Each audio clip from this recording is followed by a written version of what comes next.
बिस्मिल्लाहिर्रहमानिर्रहीम। अस्सलाम वालेकुम डियर स्टूडेंट्स, उम्मीद करते हैं कि आप सब खैरियत से होंगे। आपके पास 2 लेक्चर पहुंच चुके हैं। अब हम तीसरे लेक्चर की तरफ जाते हैं। जैसा कि आप सब स्टूडेंट्स को पता है कि हम सेकंड ईयर की स्टैटिस्टिक्स चैप्टर नंबर 1 यानी चैप्टर नंबर 10 नॉर्मल डिस्ट्रीब्यूशन कर रहे थे, उसके मल्टीपल चॉइस क्वेश्चंस। तो हमने क्वेश्चंस जो पीछे कर लिए 25 क्वेश्चन तक हम कर चुके हैं। अब 26 क्वेश्चन से शुरू करते हैं। In normal distribution, quartile deviation is equal to normal distribution में वो कहता है कि quartile deviation किसके इक्वल होता है। तो हमारे पास ऑप्शन है A standard deviation, B 0.7979 standard deviation, 0.6745 standard deviation, no one of these। तो इस ऑप्शन में एक्यूरेट आंसर जो हमारे पास है वो है 0.7979 स्टैंडर्ड डेविएशन, क्योंकि क्वार्टाइल डेविएशन इसके इक्वल होता है नॉर्मल डिस्ट्रीब्यूशन में। क्वेश्चन नंबर 27 की तरफ चलते हैं। If x is normal distribution, वो कहते हैं x नॉर्मल डिस्ट्रीब्यूशन है विद म्यू यानी कि मीन की वैल्यू गिवन है और स्टैंडर्ड डेविएशन वैल्यू गिवन है, then this probability 6 less than x less than 10 may be. अब ये देखिए, मैंने आपको पहले कहा था कि जब ये ऐसे क्वेश्चन आते हैं, ये 10.2 एक्सरसाइज की क्वेश्चन है, यानी कि इसी चैप्टर की दूसरी एक्सरसाइज की ये क्वेश्चन है और हम इसको सोल्व करके इसकी वैल्यू टेबल में चेक करते हैं और टेबल वैल्यू में जो आंसर आ रहा होता है फिर उसके मुताबिक हम क्या करते हैं, उसके आंसर लगाते हैं। अब हमारे पास ऑप्शन मौजूद है, 0 है, मैंने 0.32 है, 1.2 है, 0.26 और 84 है। इसमें एक्यूरेट जो आंसर हमारे पास है वो है 0.2684, यानी कि जब हम इसको हल करेंगे एक्सरसाइज से तो इसका आंसर जो निकलेगा वो 0.2684 होगा। क्वेश्चन नंबर 28 की तरफ चलते हैं।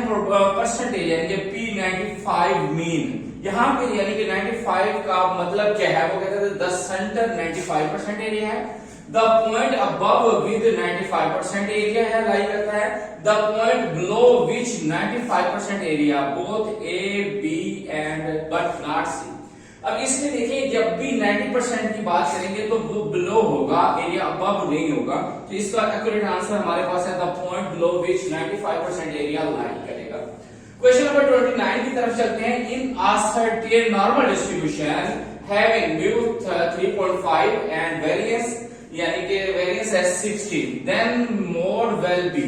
वो कहता है कि जब मीन हमारे पास 3.5 हो, वेरिएंस हमारे पास 60 हो, तो मोड हमारे पास क्या होगा, 3.5, 16, 4 नॉन ऑफ दीज। जैसे कि हमें पता है कि नॉर्मल डिस्ट्रीब्यूशन में mean is equal to median, median is equal to mode होता है। इसी तरह से अब यहाँ पे जब मीन की वैल्यू है 3.5 है तो इट्स मीन इसका जो आंसर होगा, एक्यूरेट आंसर 3.5 होगा, क्योंकि नॉर्मल डिस्ट्रीब्यूशन में तीनों इक्वल होते हैं, मोड की वैल्यू 3.5 होगी। क्वेश्चन नंबर 30 की तरफ चलते हैं। Normal distribution is, normal distribution वो कहते हैं कि प्लेटो कॉर्टेक्स होती है, लेटो कॉर्टेक्स होती है, मेसो कॉर्टेक्स होती है, नो वन ऑफ दीज होती है। तो इट्स मीन क्योंकि इसमें वो आंसर मौजूद नहीं है तो नो वन ऑफ दीज, बल्कि ये नॉर्मल डिस्ट्रीब्यूशन है तो इसमें आएगा मेसो कॉर्टेक्स। तो ये यहां तक हमारा आंसर कंप्लीट हो गया। चलिए जी स्टूडेंट्स, अब 30 क्वेश्चन के बाद हम 31 क्वेश्चन की तरफ चलते हैं। The value maximum ordinate of a standard normal at z is equal to 0। जब z इज इक्वल टू 0 होगा तो तब हमने बताया कि मैक्सिमम ऑर्डिनेट क्या होगा। पीछे हमने मैक्सिमम ऑर्डिनेट नॉर्मल डिस्ट्रीब्यूशन में एक कंडीशन पढ़ी थी कि x इज इक्वल टू क्या होता है, मीन हो जाता है। x की वैल्यू किसके इक्वल आती है, मीन के। अब ये कंडीशन चेंज है, वो कहते हैं the value of maximum ordinate of standard normal distribution z is equal to 0। जब z की वैल्यू 0 हो तो मैक्सिमम ऑर्डिनेट हमारे पास क्या होता है, तो इसमें हमारे पास जो मैक्सिमम ऑर्डिनेट है वो हमारे पास होता है जी 0.3989, यानी कि पहला ऑप्शन था 1, 0.5, 0.3989 और no one of these. Question number 32 की तरफ चलते हैं। In normal distribution expected value determinant x minus mu determinant close is called. ये जो वैल्यू है, ये जो फार्मूला है, ये इसको शो करता है, वो कहता है स्टैंडर्ड डेविएशन को, क्वार्टाइल डेविएशन को, मीन डेविएशन को, वेरिएंस को। ये मीन डेविएशन का फार्मूला होता है। किसका फार्मूला होता है, मीन डेविएशन का फार्मूला होता है। क्वेश्चन नंबर 33 की तरफ चलते हैं। This formula expression in bracket start x minus mu bracket close whole का स्क्वायर इज स्टैंडर्ड डेविएशन का फार्मूला है, मीन डेविएशन का है, वेरिएंस का है और 0, यानी कि ये फार्मूला वेरिएंस का होता है। किसका फार्मूला होता है, वेरिएंस का। क्वेश्चन नंबर 34 की तरफ चलते हैं। For the respective variation 325 the probability that x is not more than 300 is, यानी कि x more than 300 is किसके इक्वल आएगा? वो कहता है 1 के इक्वल आएगा, 0.25 के इक्वल आएगा, 0.50 के इक्वल आएगा, 0.75 के इक्वल आएगा, तो 0.50 के इक्वल आएगा। हम आगे चलते हैं। फॉर अ नॉर्मल डिस्ट्रीब्यूशन अगर a और b हो तो इसकी कंडीशन क्या होती है कि mu is equal to a square, standard deviation is equal to b होगा। सेकंड ऑप्शन हमारे पास है mu is equal to a, standard deviation is equal to b। Third option हमारे पास a, हम c हमारे पास है mu is equal to a and standard deviation is equal to square root b।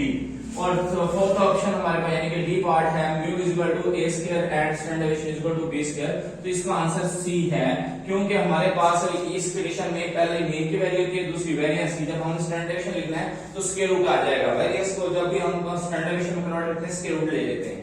36 पे जाते हैं। नॉर्मल डिस्ट्रीब्यूशन इज 36 को कहते हैं नॉर्मल डिस्ट्रीब्यूशन होता है यूनि मॉडल होता है, बाई मॉडल होता है, मल्टी मॉडल होता है, नो ऑफ दीज होता है। इसमें हमारे पास ऑप्शन होता है यूनि मॉडल। क्या होता है हमारे पास ऑप्शन? यूनि मॉडल होता है ये हमने क्वेश्चन नंबर 36 का आंसर। स्टूडेंट्स अब हम चलते हैं क्वेश्चन नंबर 37 की तरफ। Total area under the normal curve is equal to, यानी नॉर्मल कर्व का टोटल जो एरिया होता है वो किसके इक्वल होता है? 0, 1, 0.5, 0.7, 37। तो इसका टोटल एरिया जो होता है वो 1 के इक्वल होता है। क्वेश्चन नंबर 38 में इन normal distribution all odd order movement about, यानी कि ऑड जो ऑर्डर है उसकी मूवमेंट अबाउट किसकी इक्वल होती है? रीजन r0 होता है, आर्बिट्रेरी वैल्यू r0 होती है, मीन r0 होती है, both a and b but not c। तो इसका करेक्ट आंसर है मीन r0। इसका मीन हमेशा 0 होता है ऑड ऑर्डर का। Standard normal variable z is equal to x minus mu divided by standard deviation. Option है b है mu minus x divided by standard deviation. Normal distribution में z की value हमने देखनी है कि कौन सी है। Standard deviation minus x divided by mean, x जो minus standard deviation divided by mean, तो इसका करेक्ट आंसर है x minus mean divided by standard deviation.